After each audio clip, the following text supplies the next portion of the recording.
They're not. Yeah, they're higher. Hi, everybody. Welcome to another class of Tanya. I love these classes. Last week, we celebrated the 19th of Kislev, which is the day the Rebbe came out of jail. It's considered Rosh Hashanah for Hasidic teaching, right? And we started studying Tanya again. I should tell you today, the last two, the first, the 19, the 20, the 21st, are all the introduction to Tanya. It took us like 10 lessons, the introduction, if you remember. Today, we started the first half of chapter 1. And when I studied it hundreds of times, more than hundreds of times. This year, when I studied it totally different. Because after we've been studying here, it gives you a whole different understanding, a different layer that you didn't have before. So I thank you for assisting me with this. We are holding towards the end of chapter 29. Just a quick introduction. At the beginning of chapter 29, the Rebbe is trying to help a person who does not have any sensitivity to holiness. He's indifferent. It doesn't move him. He prays, but he doesn't understand what he does. He doesn't feel the holiday. He doesn't feel special. And the Rebbe says, just like in the physical, in the physical universe, if you want to ignite a piece of wood, if it's a large piece of wood, the fire will not get cut unless it's been chopped into small pieces. This chapter 29, the Rabbi is dealing, it's a very unusual among Hasidim. We're not talking about this type of activity in Hasidic teaching. All the time we talk about lifting the soul, finding positivity, enjoying every act that we do. But once in a while, and it has to be very limited, as I'll share in a moment a story to it, once in a while we need to look internally and say to the evil soul, you are too thick. Fire does not catch on to you, spirituality, because you have grown up way too outside of you where you should be. And therefore, we need to find ways to minimize. The Rabbi shared with us until now 4 different dimensions. Each one can take a long discussion, but the Rabbi is shrinking and contracting it into one chapter. One is look at your past. No matter how holy you are today, in the past you had many, many sins. And as we ascend in our life, every day should be an ascension, should be better than yesterday. There is a requirement for repentance and return to God again, over and over on the same sin that we committed many years back. The second point the Rabbi is talking about is even the allowed activities. Where is my head and my mind? Because we are naturally leaning towards the physical and material universe, which means I'm not that holy, I'm not that special, and I has to be shouting and yelling at myself, why is it that I'm leaning towards physical pleasures, even though you're allowed to, rather than spiritual pleasures? The third one the Rabbi was talking is about, the third one the Rabbi was speaking was about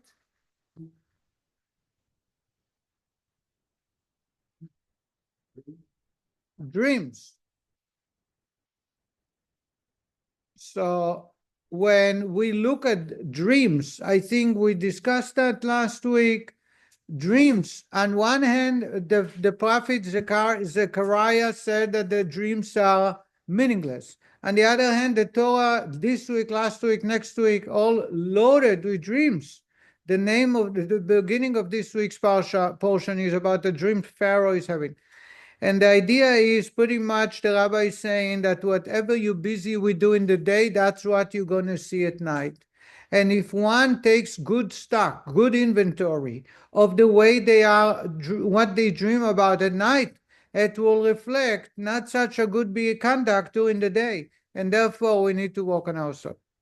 The Rabbi now moves on to one more topic before the conclusion of this idea, and that is sometimes in order for us to reconnect to God, we need to shout at ourselves And it has to be done at given times. I think we discussed it at night, once a week, once a month. There is a time when it is appropriate, not continuously. But there is one more point the Rabbi is making, which is if we have a doubt about God, we have doubts about the authenticity of the Torah. We have the doubt about the morality that God has provided us in the Torah. The best thing to do is to ignore, completely ignore, rather than research and philosophize. Now, we live today in a generation where I need to understand why. The why of life has taken a center stage. And I understand that it has to be dealt with, and we need to respond to that generation. However, at least we should know that in previous generations, and in our day and age also, the first thing we need to do is realize that those questions and those challenges that we have, philosophical challenges, are mostly from the evil soul trying to throw sticks in our wagon and stop the wheels from turning and coming closer to God. And the Rabbi is giving an example. The example is of the spies. And I started speaking last week towards the end, so we're going to make it quick. The spies, there were 12 chosen leaders of the Jewish people to tour the Holy Land, to scout the Holy Land. They come back, 10 of them have a very negative report, which they did not exaggerate, and nor did they lie. They told the truth.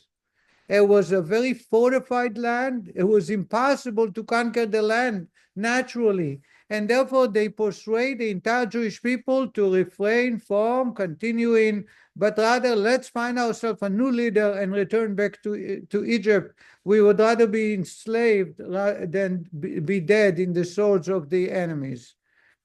What does Moshe do to change their mind? Moshe is rebuking them. You stiff-neck, you those people who do not appreciate what God does, as we'll read in a moment. And by doing so, what he does is chopping off the big piece of wood, the big piece of wood, and making it small so the spiritual fire can catch on to it. In other words, unlike, and I think I shared with you, when it comes to Korach, Moshe needed to prove that God has chosen him by putting their sticks, and the stick of Aaron grew leaves and produced almonds. By Korach himself, the earth would swallow them, so it's a sign God has chosen him. Every time the Jewish people are being challenged, and it happened throughout the 40 years, Moshe was was proving that they're wrong. He was proving that God is running the show. This time with the spies, there was no need to prove God's on the show, because all he needed to do is chop off the thickness of their evil. And by doing so, it dissipates. It's literally gone. And now they turn to Moshe and says, okay, we're going back to Egypt. Without any proof, are they going to be successful? There was no providing of how we're going to do it, because there was no need to. All they needed is to remove the thickness of the evil from their midst. And now they are connected to God. So they have no doubt, they are not questioning, and they are sure God will save them. Ali? No, so go back to Israel. Right now they're going to go back to Israel. Yeah, so now when Moshe rebukes them and say to them, realize that you are speaking from the evil soul in you.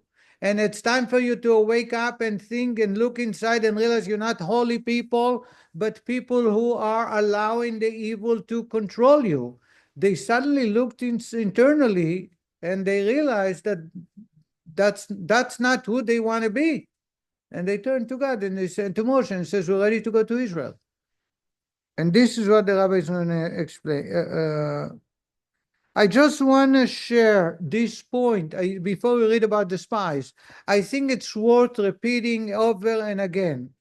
And that is, anytime we face a good deed, an activity that involves serving God, the evil will try to challenge and prevent us from doing so. What happens if we disobey the evil? We don't care about the challenges.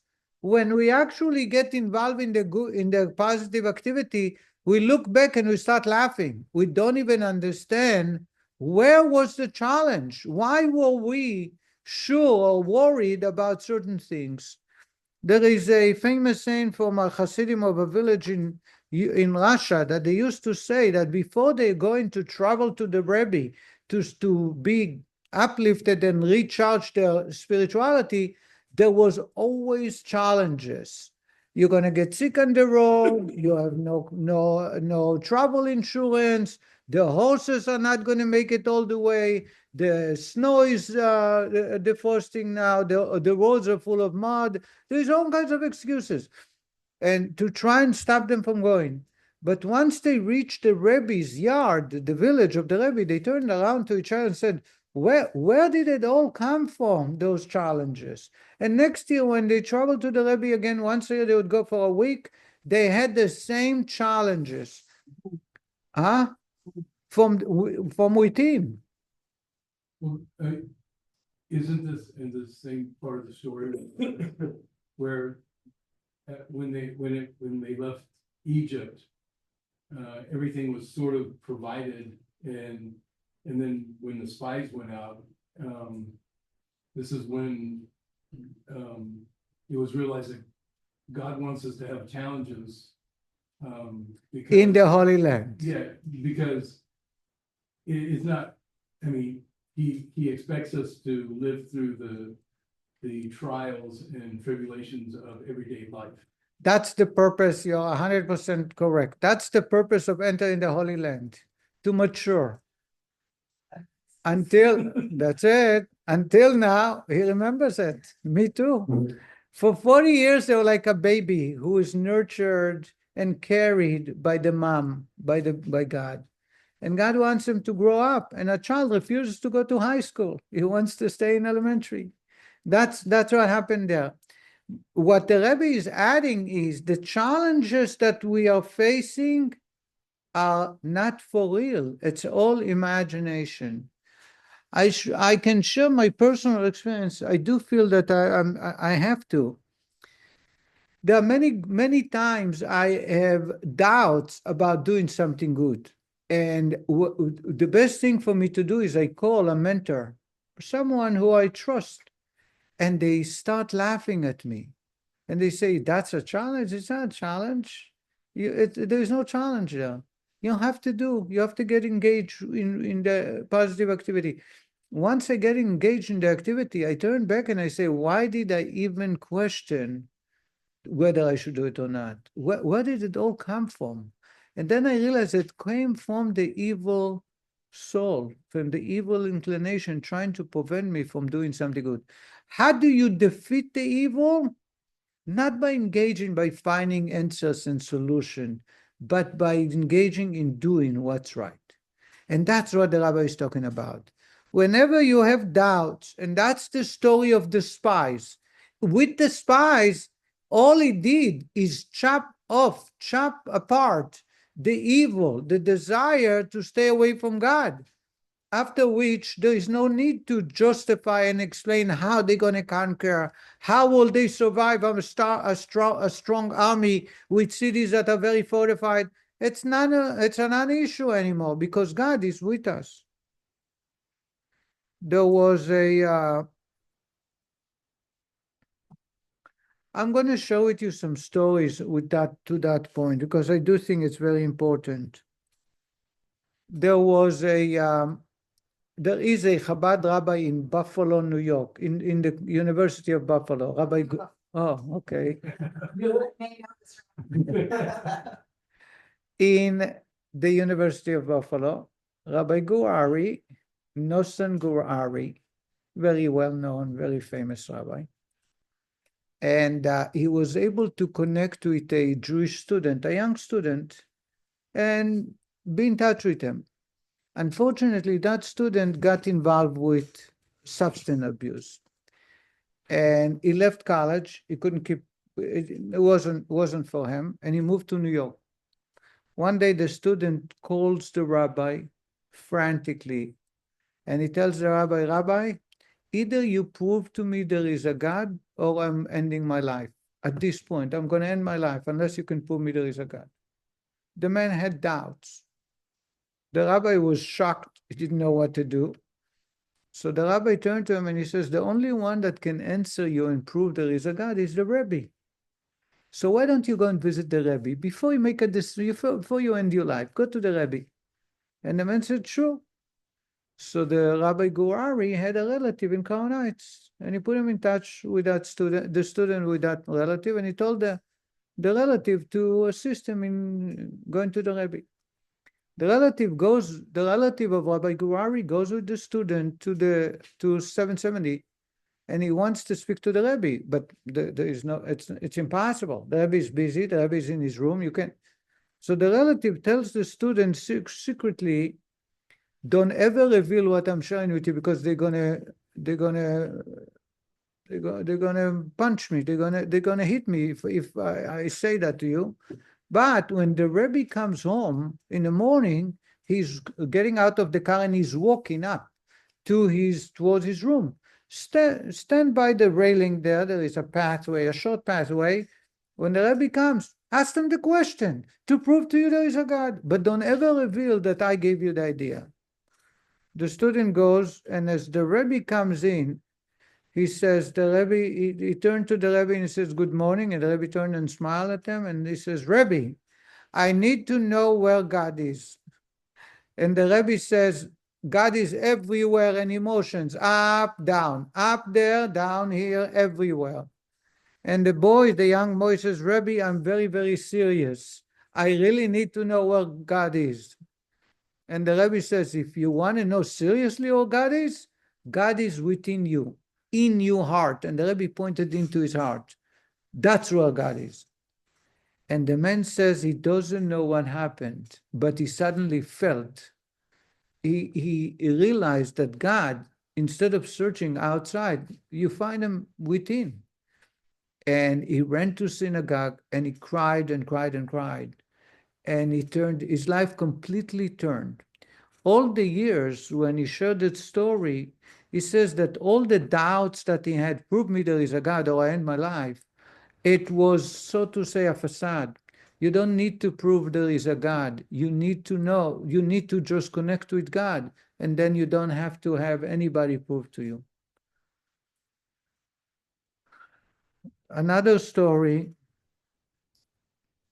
there was the Rebbe, here is a story from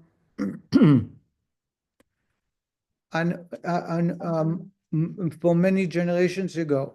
Ali, are you keeping score here with the story or listening to the story? This story is in your honor. There was a Chassid, businessman, this is 200 years ago, in the year, I believe, in the early 1800. And he would go to a town in Poland, Plotzak. Anybody heard of the town of Plotzak? Very well-known town. Outside town, he would lease the forests. And for the entire winter, they would chop wood.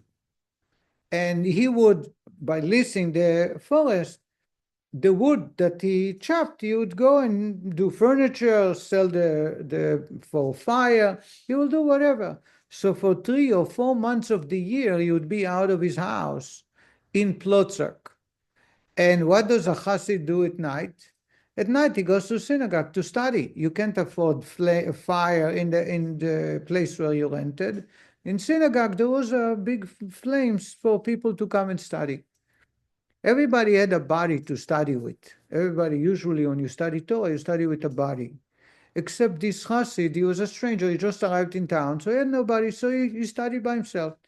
In that same synagogue, every night, there was also another man who considered himself too holy and too knowledgeable for anybody to study with. So he had nobody to study with. He was by himself. After 2-3 nights, he sees that there is a stranger over there that also has no one to study with, and he is sure that that man doesn't study with anybody because he doesn't know how to study Torah, and therefore nobody wants to pair with him, to pair up with him. But for some reason, I don't know why he connected. He asked this stranger a question, and when they started a conversation, he realized that this stranger that is out of town, this Chassid, is actually a very knowledgeable, has a very deep knowledge of Torah.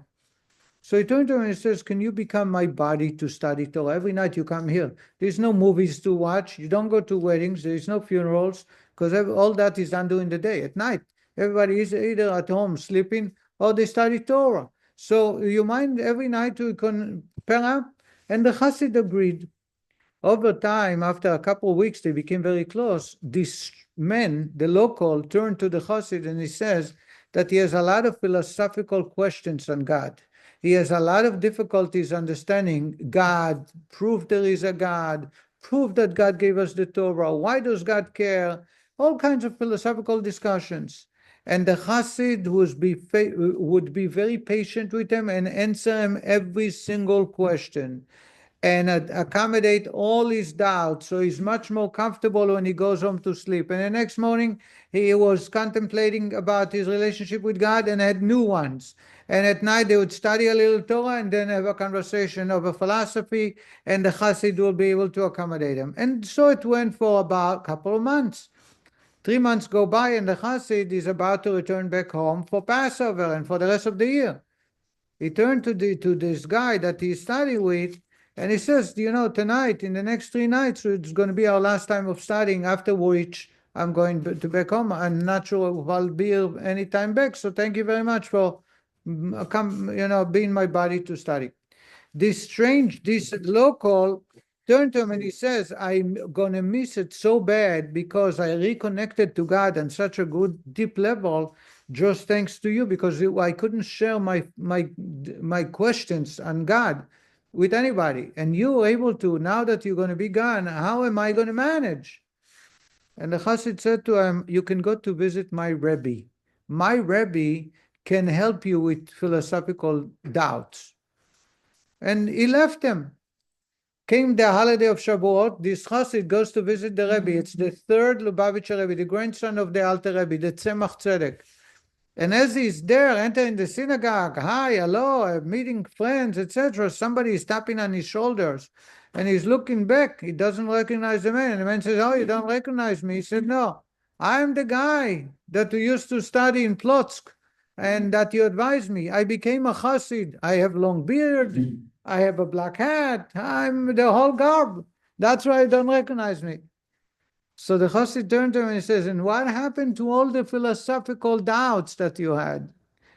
He says, "I listened to your advice and I decided to travel to the Rebbe, your Rebbe.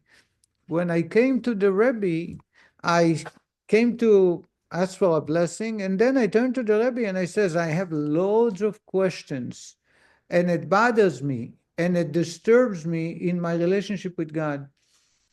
And the Rebbe turned to me and he says, "Don't worry about these doubts.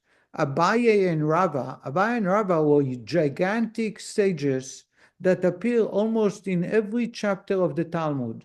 Their knowledge is so vast that I don't know if there is anyone who can imagine how much they know about God and the Torah, because no matter what topic you study in the Torah, there are 60 different topics. You always find Abaye and Rava discussing it. You always find Abaye and Rava illuminating and bringing details and reasons, etc. He says, the Rebbe turned to that Chassid and says, Abaye and Rava, these two holy men, never had doubts or questions in philosophy. So rest assured that if they didn't have, there is no need for you. He says, the Rebbe said it to me like magic. I have no more doubts. I have no problems with God. All I do is concentrate and study Torah. The idea from the story here is that when we have doubts, and that's the topic the Rebbe wants to address, just like what we studied before, that once you start chopping the wood, the fire will catch on. Same is about questions about God. Does God exist? Is there a God? Where is God? Where was he during the Holocaust? These are legitimate questions. But the best answer for them is not necessarily addressing directly and answering the questions, rather than just ignore it and move on. Study more Torah. There was a man who came to the Rebbe for a private audience and says to the Rebbe that he has lots of doubts because of science and religion, etc. And the Rebbe said to him, you have, every time you have doubts about God or the Torah, the authenticity of the Torah, you have to find another mitzvah to do. Why? He says the body, your body, if you wanted to be healthy and to jump and to run and to function properly, you have to feed the body. If you prevent healthy nutrition from the body, you won't be able to have a body that functions properly. Your neshama, your soul, needs to be fed. So whenever there's questions, it means there is a challenge the neshama has to overcome, right? The neshama, feed it. How do you feed a neshama? By adding another mitzvah, by studying more Torah. And he says that this is every time that he has doubts, he does one mitzvah. He goes out to find another person and offer them advice, offer to study with them, see if they need any help. By doing so, he says, they dissipate. It's just like they're gone. The doubts are not there anymore. This is the idea that we derive from the spice. Here it is. I want to read it in the text. The last paragraph on page 398. Indeed, we find this explicitly stated in the Torah in connection with the spies sent by Moses to scout out the Holy Land. At the outset, they declared, "For he, the enemy, is stronger than we." And interpreting the word mimenu from we, as the sages say, read not than we, is stronger than we, us human beings, but than he, meaning that they had no faith in God's ability to lead them into the Holy Land. They came back with the bad report and they said, there are people over there are stronger than God. God will not be able to conquer the land. God will not be able to overtake that land. So when they say he's stronger than we, it's not we, but he, God. But afterwards, and the point that the rabbi is concentrating is what happened afterwards. But afterwards, they reversed themselves and announced, "We will readily go up to conquer the land." Suddenly, they changed course. Whence did their faith in God's ability return to them? Where did it come from? Our teachers Moses, peace unto him, had not shown them in the interim any sign of miracle concerning this, which would restore their faith. He had merely told them that God was angry with them and had sworn not to allow them to enter the land. He did not say God is going to make a miracle. He did not prove to them that there is tunnels they can dig to enter under the walls.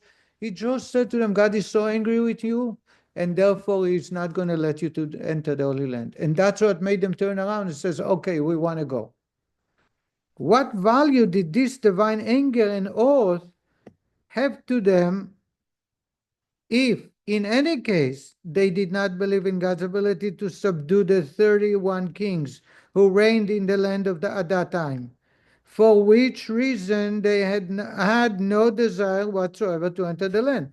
What's the reason they didn't want to go? There were 31 kings in different regions, and they all band together to fight the Jewish people. God, according to them, God will not be able to conquer the land, to assist us. Suddenly, when God is angry and says, you will never enter the land, they say, no, we want to go. You have to also question their beliefs, because, they had just seen all these miracles happen time and again. They still didn't believe. Going out of Egypt, sheer miracles, splitting the sea, seeing all the dead bodies. And you have to wonder what made them think negative to begin with. And therefore, it supports the point the Rabbi is making, that the evil inclination is a mere imagination. And just like dreaming, once you wake up, a wake-up call, this is a wake-up call. You don't need to fight it. You just wake up and it's gone. Just like darkness disappears as soon as you ignite a little candle. They also enjoyed the idea of running through the desert, everything was taken care of. Yeah, that's what David mentioned. But why? So then why are they going to go in? Now, why they made a 180-degree turn? They turned around and they said, no, now we're going to go. You had all the reasons, and it makes sense not to go. God is angry at them and says, you'll never enter the Holy Land. The wish was granted, right? So why are they going now? We're going to serve God, it says, we're going to go up to the land as God had commanded us. Why? He did not explain how it's going to happen. Other than rebuking them and punching their evil inclination, there was nothing else that was done. Surely then, the explanation is as follows. Israelites themselves are believers, being the descendants of believers. Even while they stated the enemy is stronger than he, the divine soul still believed in God. They professed a lack of faith in his ability only because the Sitra Achra, the other side, clothed in their body in the person of their animal soul, had risen against the light of the holiness of the divine soul, with its characteristic impudent arrogance and haughtiness without sense or reason. Just like Harry says, God is continuously providing them with miracles, showing himself to them, yet it did not suffice, and they are still going against God. The only reason is because the evil inclination took over and is taking them against God for no good reason. Therefore, as soon as God became angry with them and thundered angrily, how long shall I bear with this evil congregation?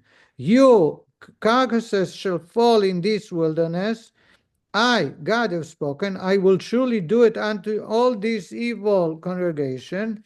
This is the speech Moshe tells them on behalf of God.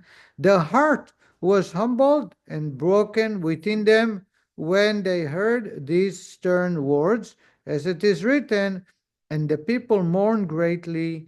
Consequently, the Sitra Achra toppled from its dominion, from its haughtiness and arrogance. But the Israelites themselves, that is, as far as their divine soul was concerned, had believed in God all along. So you have the godly soul who was put to bed, and the animal soul is running the show. As soon as God is angry at them and he's warning them that he's going to punish them, the evil soul is crushed. Now the godly soul comes to the play. There was nothing changed with the godly soul other than more acting in a revealed way through the body. Therefore, as soon as they were released from the dominion of the Sitra Achra, they proclaimed, we will readily go up. There was no need of a miracle to convince them of God's ability. All that was necessary was to divest the Sitra Achra of its arrogance, and this was accomplished by God's raging at them. Similarly, with every Jew, when the light of his soul does not penetrate his heart, it is merely due to the arrogance of the Sitra Achra, which will vanish as soon as he rages at it. Says, yes. Oh, I'm just thinking of stories that you've told us here in class where you might have somebody who, doesn't show or believe or have faith in Hashem, but then something happens and he either has to die or proclaim love for Hashem and Judaism, and he chooses to die. Right. In other words, the godly soul comes out and runs the show. Yeah. But just a minute, but what the Rebbe is saying is, to get rid of the evil, you don't need to get busy with it. All you have to do is say, stop it. And in this chapter, the Rabbi is talking about screaming internally, rebuking it, using a harsh language. Last week, we talked about the curses, harsh words against the evil, and that will suffice. There is no need to prove or to justify. Yes. Aaron? Still, even though they changed their minds, they still all died in the desert. They were doomed to death as soon as they gave It was too late. That's someone that they used to make holes in the ground and sit there overnight. The next morning. Every year at the anniversary, the 9th of Av, is when they came back with bad report. Every year they would dig, anyone who was over 20 would dig graves and go to sleep outside the tent in those graves until the 15th. The 15th is the full moon. And those who got up in the morning will continue. Those who didn't get up, they would cover them. About 15,000 every year, that amount to 600,000 over 40 years, because it was the second year, so it's 38 years. The last year, God did kindness, and the last year, nobody died. So God, last chance, he gave the last 15,000, I think, to enter the Holy Land. By the way, the punishment did not come upon women and the Levite tribe. Huh?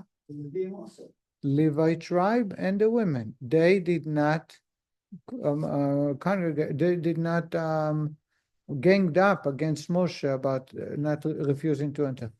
Yes, Paige. I can't remember if it was the Zohar or where it is, but they talk about God said, because you've done this, this will be a day that you will cry All the forever. time. And it was That's the temples, and there's a whole lot of different things that happen. yes, that that's day the every ninth, time. the 9th of Av. God says you cried for no good reason, I'll give you and you will have many reasons to cry on this day. Yes. 9th of Av became the saddest day of the year. There is a story in the Talmud about Rabbi Eliezer, the son of Rabbi Shimon Bar Yochai. Rabbi Shimon Bar Yochai is the author of the Zohar, the source of Kabbalah. His son hid with him for many years in the cave, and he's buried right next to him in Miron, if anybody been to the Holy Land. Rabbi Eliezer, the Talmud says that once he was walking from one town to the other, and he met a man that looked, for lack of better words, very ugly. So he turned to the man and he says, perhaps you come from a town that everybody is as ugly as you are. So over there, you're not unusual. You're laughing. So, Anybody heard the story? No? So the man turned to Rabbi Eliezer and said, well, go to the creator who created me and say to him, you have created a messy device. Just like if you buy a pen or a chair and it doesn't look good, it doesn't match, the colors don't match, or the wood is not the exact same. You go to the craftsman and you say, come on, can't you use a measuring tape? Can't you use a lever? Go to my creator and say to him, you have not done a good job. Maybe next time you'll try better. The Gemara says that Rabbi Eliezer realized that he had done something very wrong. So he asked forgiveness. And the man refused. He says, go to my creator who created me and complain to him that he didn't do a good job. And Rabbi Eliezer says, I'm so sorry. I should have not done that. He ran his mouth way too quick. And the rabbi says to him, and the man refused until they came to a town, and the rabbi begged him, and the townspeople told him that Rabbi Eliezer is a very famous rabbi, and he made a one-time mistake. So it's a first, what do they say? First strike, you can pass, right? You can let go.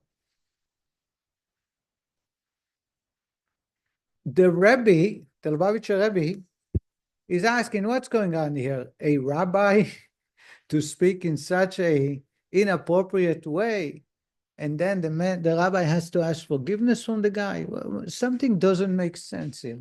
Like the rest of the stories of the Talmud. Here is a lot of stories. We had a JLI dedicated to unusual stories of the Talmud.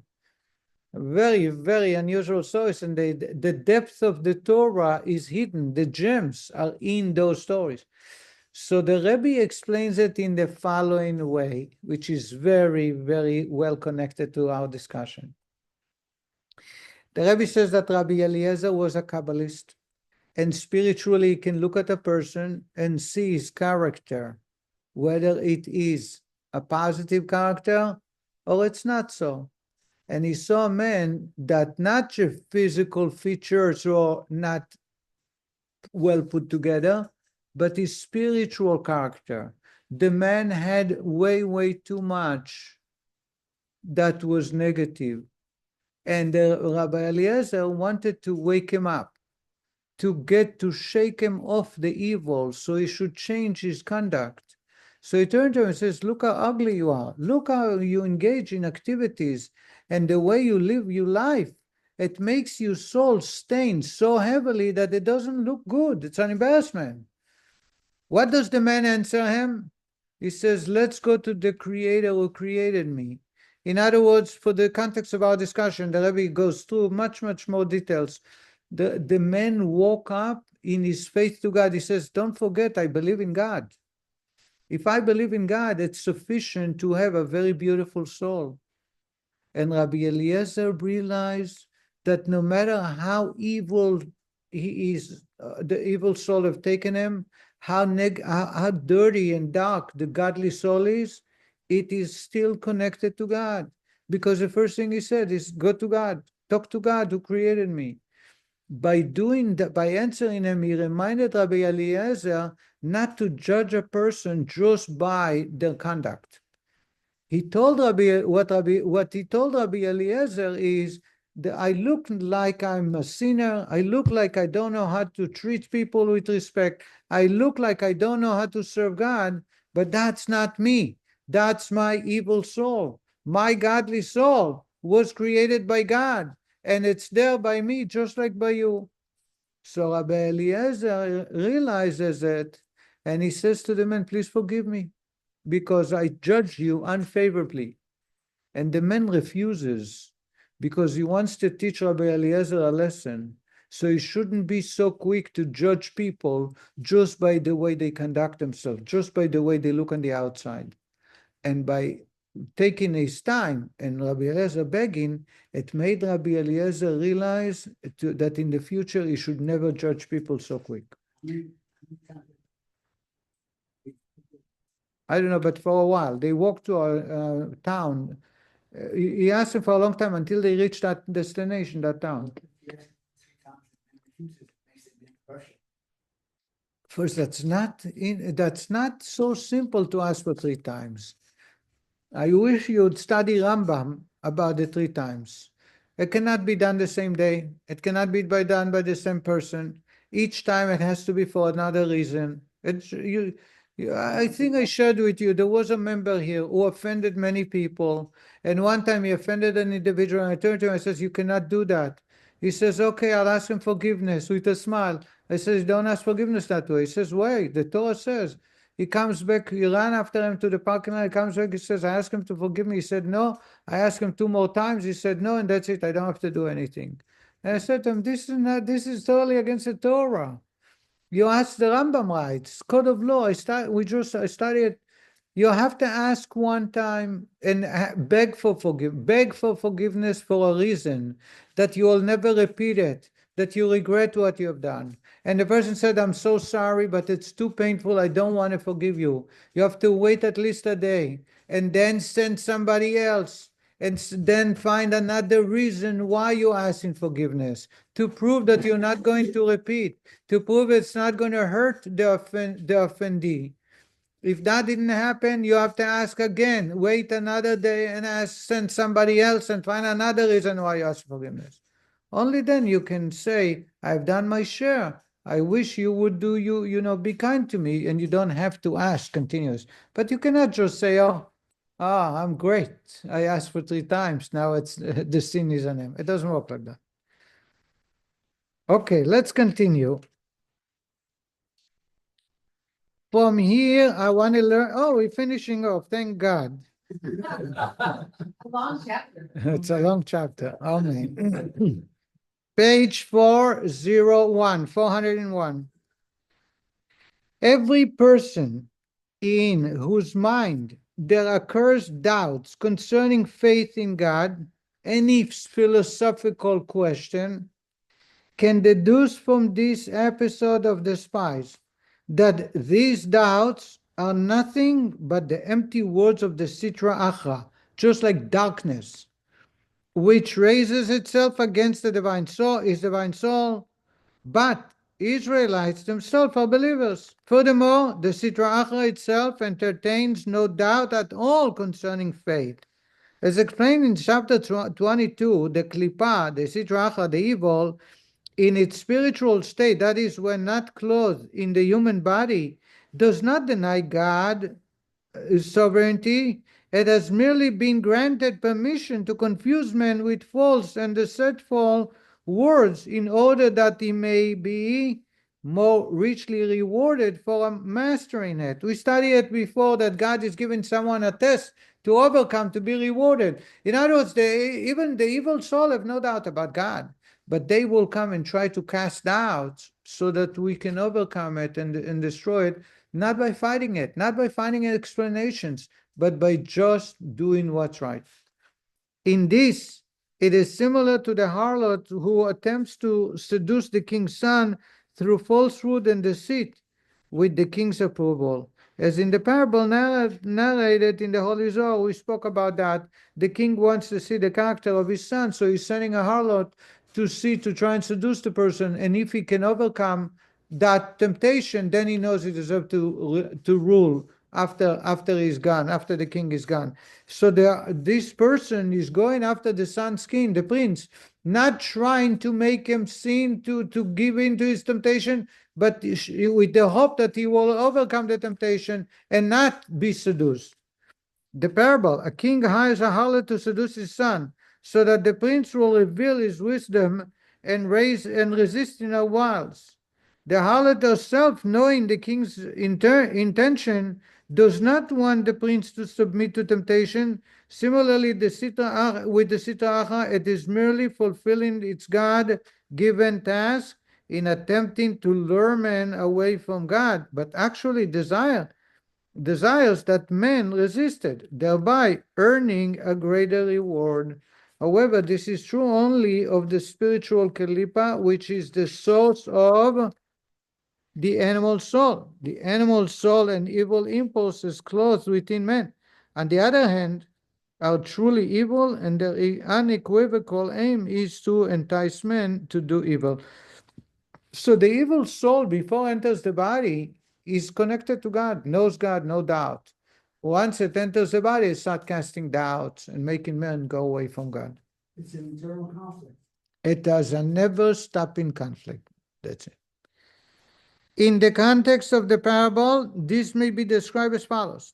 The harlot, originally commissioned by the kings, subcontracts a second harlot, and the second a third, and so on.